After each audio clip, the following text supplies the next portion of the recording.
Сәлеметсіңдер ме екінші сынып оқушылары? Здравствуйте, ребята! Қазақ тілі сабағымызды бастаймыз.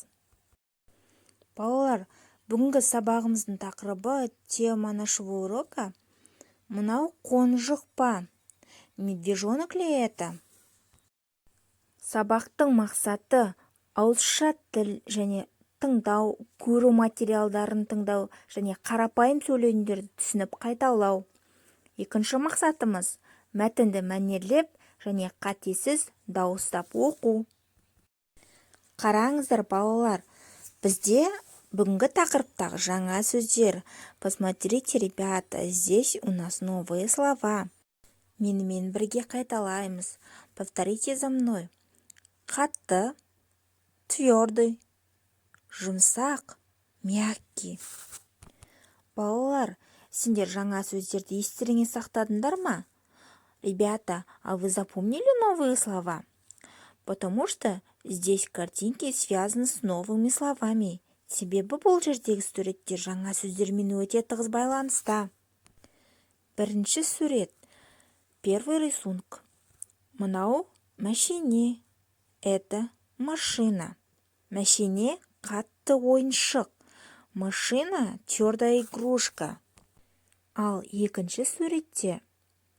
Мынау қонжық. Это медвежонок. Қонжық жұмсақ ойыншық. Медвежонок мягкая игрушка. Следующее задание. Келесі тапсырма.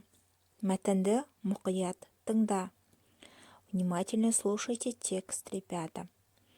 Менің досым көп. У меня много друзей.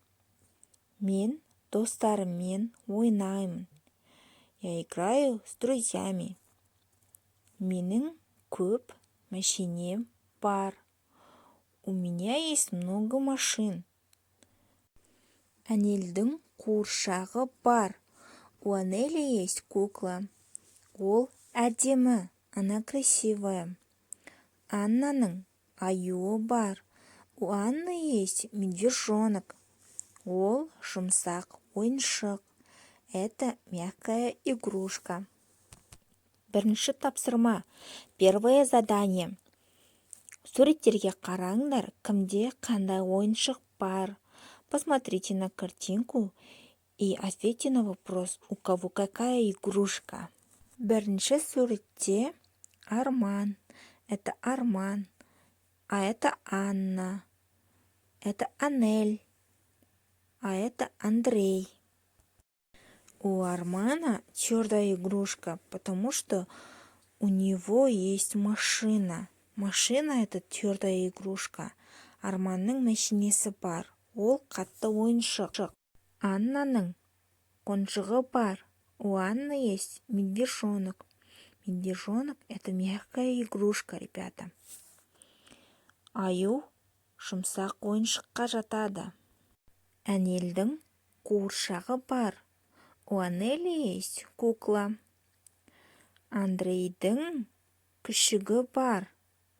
А у Андрея есть щенок. Үшінші тапсырма, третье задание. Это у нас письменная работа, ребята.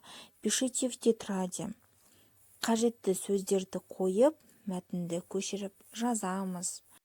Перепишите текст, вставляя нужные слова, ребята.